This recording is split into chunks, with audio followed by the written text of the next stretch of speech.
Okay, balik po tayo. Ito ang tanong, 0926-624-2769. Pakibigay naman po ang pangalan nyo kung saan kayo galing para nalalaman namin. Ang dami nagmalinis pero mas marami pa sila kaysa akusado. Agree. Tama si Lito Lapid, di niya alam ang batas. Di siya nag-iisa sa Senado. Marami pala sila. Ngayon si CJ Corona ang lumabas na bayani kasi lahat sinasabi na toleransya sa kanyang ginawang waiver.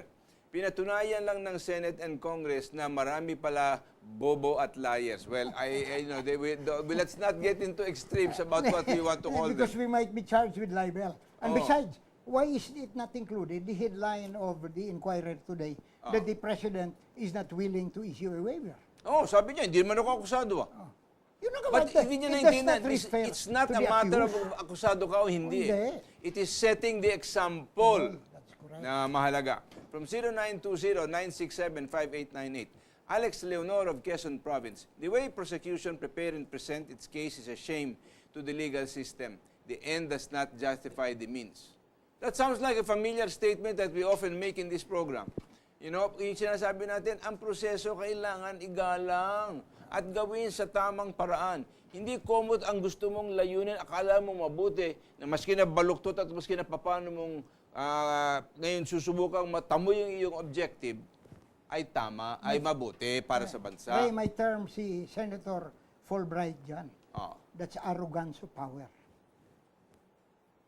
Alam mo, one of the most important lessons that I've also said on this program before, for a good leader is to understand the limitations of power. Correct. And to learn to exercise that power with restraint and within very clearly bound boundaries. But, I know, having said that, doesn't mean it's going to happen. From 0919-865-6036, si Presidente bakit ayaw mag-waiver? Mayroon yatang tinatago. I don't know, hindi ko masasagot. Maybe doing it out of principle to say, bakit? Tinuro naman ako, maayos ako. No, but that's not the point, as you said. It's to show an example to the other public officials in this country to prove that they have nothing to hide. Because if he doesn't do it, nobody else will. Of course. Bakit? Ako na ka ba sineswerte? Bakit ko usigin yung mga kakampi ko? Hindi, mayroong isang nag-waiver because kakandidato pagka-presidente sa 2016 or vice president. Sino yun? Si Cis Escudero. Nag-waiver siya. Nag-waiver daw siya. Kakandidato yun eh. Okay, do you believe really that all public officials should sign a waiver, Kaalan, about their SAL-ends? Actually, I don't. Because you have to balance here the right of the citizen in general to the protection of his right to privacy, his right not to disclose what he does not want to disclose. But at the same time, you have to balance this right with the constitutional duty. Once you become a public officer, you must submit your silence. The duty must prevail under the Constitution, must prevail over whatever statutory right you may have. Like for instance, the secrecy of bank deposits.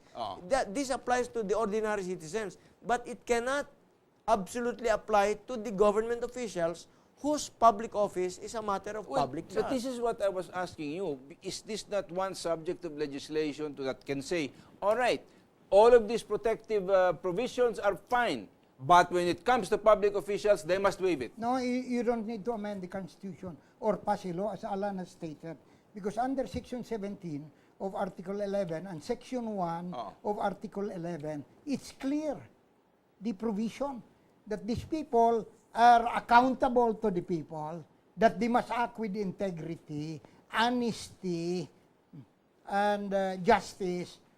And under Section 17 of Article 11, it says there that they should report their assets, liabilities, and net worth. Okay, ito naman, the telling question, 0915-420-6738. I know how I would answer it if I were in your place, but I'm not going to take your place. So attorneys Alan and Bono are trying to tell us that Corona did not betray public trust?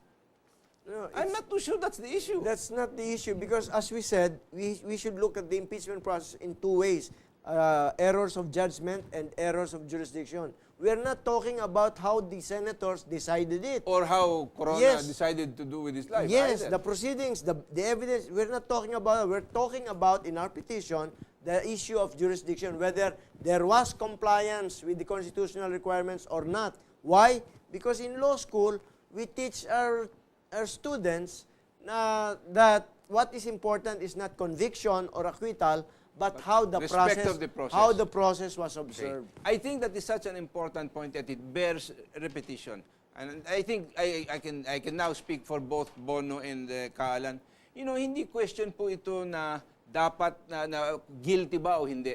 Because naalala ko, nung panahon pa ni Presidenteng Erap, people thought I was supporting Erap. Why? Because I was taking out full-page ads to remind people that democracy is all about process. Right. And if you cannot follow due process, and you cannot follow the procedures laid out in law, you make a mockery of democracy. Correct. You start violating all kinds of rights, left, right, and center. So, kailangan maintindihan po ninyo ito na hindi mahalaga kung naniniwala silang guilty si Corona o hindi.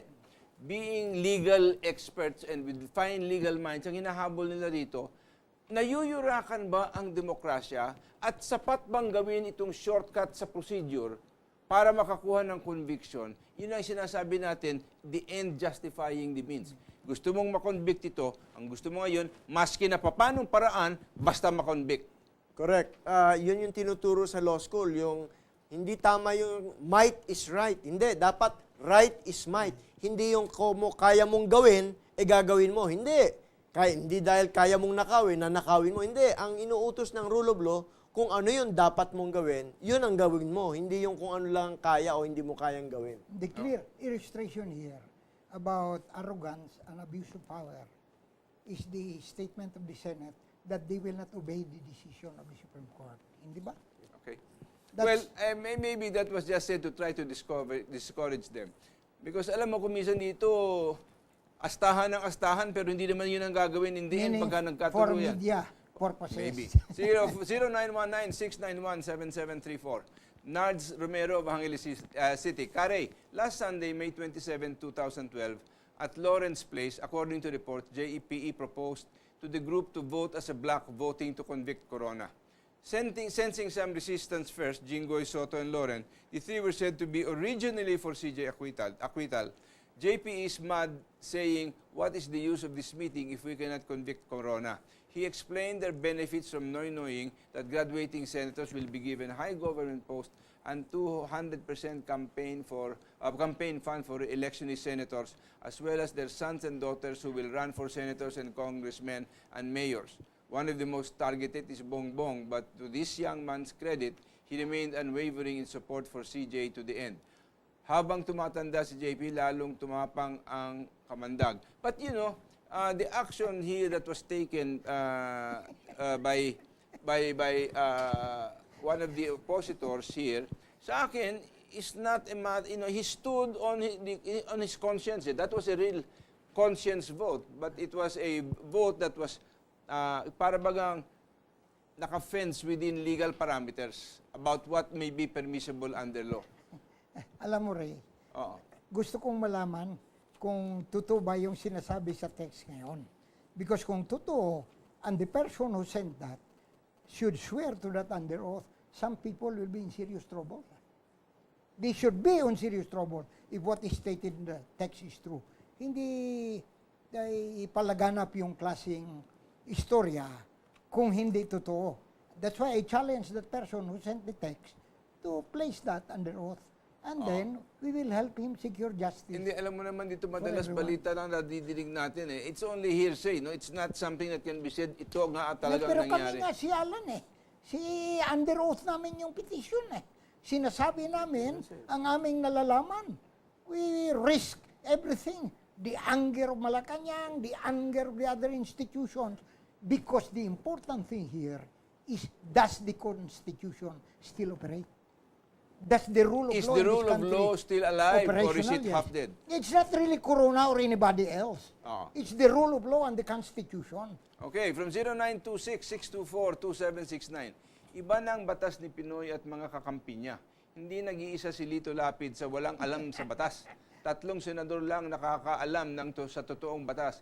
Pwede na pala ngayong gawing iligal ang mga batas basta mapasaya lang si Pinoy.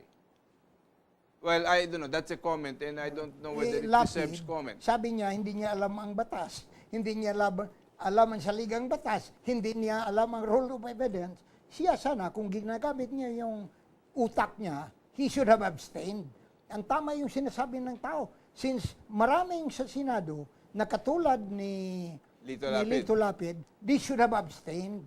They should have abstained from rendering judgment. And isa pa rin, no? May isang bagay ako gustong dadalhin dito.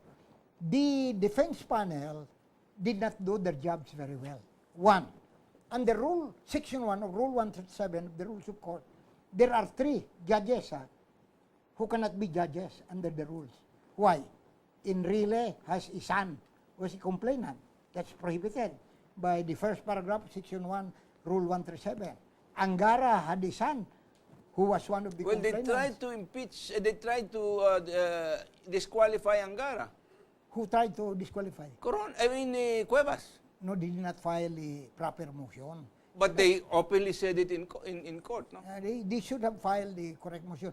And Jinggoy is also not fit to be Bakit? under Section 1. His brother is one of the complainants. So the 3 of them are automatically not allowed to be judges under Section 1 of Rule 137. The others also fall within the category of Paragraph 2 of Section 1 of Rule 137. In my count, there are about 11 of them who should have been inhibited or who should have been disqualified. 23 minus 11, there would have been only 12 left. So there was even no sense having a trial because you need 16 to convict. So the defense panel was sleeping there. Hindi nila nakita ng malinaw. Hindi, because akala nila na the Senate will be fair. That's an erroneous judgment. Why? Pinoy is the one interested. He's the most powerful person. He initiated the complaint, and then you feel you are on the other side, that there will be fairness. In the Senate, they should have read Sun Tzu's Art of War. Know thyself, know thy enemy. 100 battles, 100 victories. From 0939-386-9756, sabi ng ibang senador, ay honest daw si Corona, bakit guilty ang kanilang boto? Ewan ko, sino ba nagsabi ng meron ba? Si Villar. Ha? Sabi niya, si Villar. At isa pa, si Pia Cayetano, na nanggagaling sa University of the Philippines, after the judgment, stated in her interview, based on the law and the evidence, Corona should be acquitted. But because of the political considerations in the decision-making process in the impeachment court, I voted guilty. From 0908-731-7712. Good PM, gusto ko pong makabasa na ng mga book na Tagalog ni Atty. Pagya. Meron ka ba mga Tagalog books? Wala. Please, pakisabi sa kanya. Idol ko siya. TY, God bless. O meron kang fando na, alam mo kung minsan talaga kailangan ilagay natin sa sariling wika kasi hindi masyadong maintindihan. So Ray, Alan should translate my books Yeah. into Tagalog because all my books are in English. Ang masasabi ko naman dyan, isang pangungusap lang sa Graft and Corrupt Practices Act. Bawal payagan ang pagre-resign ng ini-impeach na for graft and corruption. Ang ginawa ni Pinoy, pinayagan niya mag-resign si Mercy Gutierrez. Pinayagan din ng Senado. Yan ay maliwanag na paglabag. Kahit hindi mo na i-translate sa Tagalog, yan ay paglabag. Pero walang nakakakitang senador, walang nakakakitang congressman. Sino evil, speak no evil. Alright, mula naman sa, nawawala ang ilaw nitong ating monitor dito. Kanya, napoproblema tayo kasi meron dito nagsasabi, baka naman kayong dalawa daw ay mga frat brothers, kanya parati kayong nag-agree. Hindi lang nyo alam kung mag-argumento itong dalawang ito pagka wala sa ere. Naku po, grabe din. Ray, si Corona, taga-Ateneo. Oo. Kayo o UP? Umubono Adasa is from UP. Hindi, So kayo daw dalawa, kayo daw dalawa. Ayun po, si Alan kasi galing sa Ateneo. Ateneo ka rin ba? Yan, so hindi po sila frat brothers. Ikaw, Aquila Legis. Utopia. Utopia at ikaw, Sigmaro. Hindi ako, I'm a barbarian from the South. I'm not a member of the fraternity. Alright, so yan ang sagot, 0915-420-6738. Kasi ang tanong niya, Alan and Bono are probably frat brothers of Corona. These lawyers are just going technical. It's obvious that Corona messes up. There's no doubt about it. That's good if the Supreme Court has said that the petitions questioning the jurisdiction are wrong. But the Supreme Court has not said that. Therefore, unless the good Texter. watcher has read the petition and has read the Constitution, then we will take his comment seriously. Alam mo, ang problema natin dito, sabi nga nila, 6 panda mo kung patay na yung kabayo. Tapos na yung kaso. Hindi, Ray. I disagree with you Alam there. ko sinasabi mo that questions of jurisdiction are not hindi tapos ang kaso. And another thing, the Supreme Court should say its final word so that we will know what to do. Why are you telling the Supreme Court what to do? Aren't they the ones that should determine what they that's ought to under do? the Constitution. They should do their duty. I know, but who is going to force the Supreme Court to do Sabi nga ni duty? Pinoy, we are the boss. The people. Sino yun? Yung mga nakikinig sa show mo Ikaw. na nag-iisip na kailangan magsama-sama para marinig ng mga lingkod bayan na kinauukulan, yun dapat nilang gawin sa ilalim ng saligang batas. Sinasabi nga sa Korte Suprema, hindi sila dapat makinig sa sigaw ng taong bayan para makapag-deside sila strictly according to the Constitution and to the laws. Ray, ang sabi ni Pinoy, the President of the Republic of the Philippines, though I say in quotes sometimes, ang sabi ni Pinoy, you are the boss. So if we are the boss, all the institutions of government should listen to us. The Supreme Court, if we argue based on constitutional and legal grounds, should listen Hirap to naman the sa'yo, bosses. Bon. Akala mo, sineswerte ka eh. Bakit? Kailan ba naging boss ang presidente ng Pilipinas sa boss ng tao? Yun Ikaw ang naman. sabi niya. I'm just quoting him. Hindi ba he has been elected to make hard judgments, not according to popularity, not according to public opinion, but according to what is right. Magsisimula ng ang Diba? semestre ngayong Hunyo 7 at doon tinuturo sa law school na sinasabing ang kailangan sundin ay yung rule of law. Hindi yung gagamitin mo yung kapangyarihan mo para sa kung ano lang ang gusto mo mangyari. Hindi, gagamitin mo ang kapangyarihang iniatas sa iyo ng taong bayan para sa kapakanan ng nakakarami. And within the bounds of law. Correct. Okay, from 0927-917-0540. Tama ba ang pag-upo ni Carpio as acting CJ? He is, until one is... No, that's the choice of the justices. No, he's not the most, choice of... he's the most senior That's justice. that's the choice of the justices. If they want him to sit as the acting Chief Justice, he can sit That's there. by election? No, that's by election by the members of the Supreme Not by Court. seniority? Not by seniority. Because he Seniority also has nothing happens to do be with the it. most senior justice now in the Supreme Court. You want to know what the Constitution provides? Oh, sige. Article 8 refers to the Judicial Department. It has 16 sections.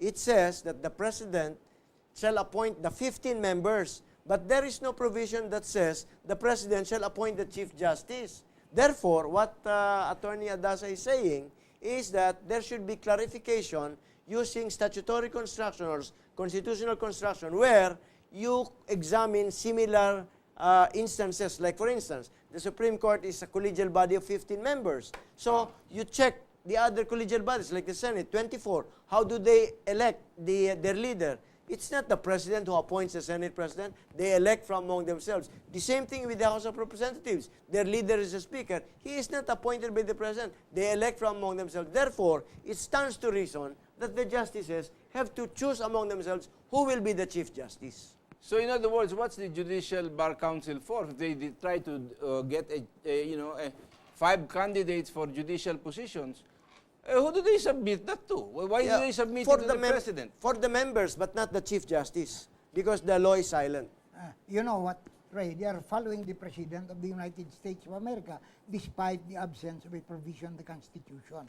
In the United States of America, there is not the Judicial Bar Council. There is a provision which says that the President shall appoint the Chief Justice, but with a difference.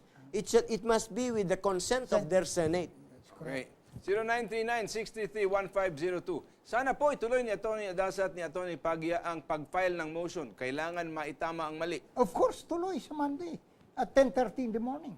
Ipa-file mo na. Pa-file namin ang motion ni Alan at may kasama pa kami dyan. Ang kliyente ni Alan na si Mentong Laurel. Ito pa ang isang text, 0915-420-6738. I agree with the host, but I'm not too sure I know what you agreed with. But in any case, I think this has been a monumentous event for this country. Yeah. in many ways, a lot of people lost interest in the case because they could not either understand or they got bored with all the legalities that was going on, etc. I still think that the report card on whether the whole exercise was good for the nation is something that cannot be determined yet. It's too fresh, it's too new, and there are still many lessons that I think that need to be learned by the country and its legislators about an impeachment process. It's good for the country because it unmasks all our institutions, that the system does not work, and that this should be told. Para namang hindi nyo alam talaga hindi nagtatrabaho yung system. No, it doesn't work. Why is it? The lower house did not observe the Constitution. The upper house did not observe the Constitution. The president did not observe the Constitution. I don't know what the Supreme Court will do because initially they did not follow Section 1 of Article 8. Now, this is good for the Filipino people because, Ray, it impresses upon everybody that under Section 1 and Section 2, Section 3 of Article 2 of the Constitution, Declaration of National Policy, that the Congress, the Supreme Court, the executive, they are only agents of the people. Amen. Section 1 of Articles says, the Philippines is a democratic and republican state. Sovereignty resides in the people, and all government authority emanates from them. Okay, we being settled by itong last text na ito, 0919-436-6584. 20 senators na nag-convict kay CJ Corona, wala silang matatanggap na boto sa asosasyon namin. Dilon at Tupas maliwanag na merong tinatago, kaya ayaw pumirma ng waiver. Well, I cannot answer that because I really don't know, and I hope that we vote according to our conscience. Alright, salamat ka Bono, salamat ka Alan. As usual, we run out of time, but I hope we manage to tickle the imagination and the minds of the people na nanunood dito sa atin. Thank you for being with us. Salamat po sa pagdalo ninyo sa programa natin. God bless you. We'll see you next time. Aso. Hindi nire-release naman ng pork barrel ko. Useless naman. Yung patay, papabigyan ko ng 5,000 from my... So, Marami na nagsasabi na Hindi. Dahil baka mangyari, lahat ng madi-dismiss, mang-hostage na lang para ma-reinstate.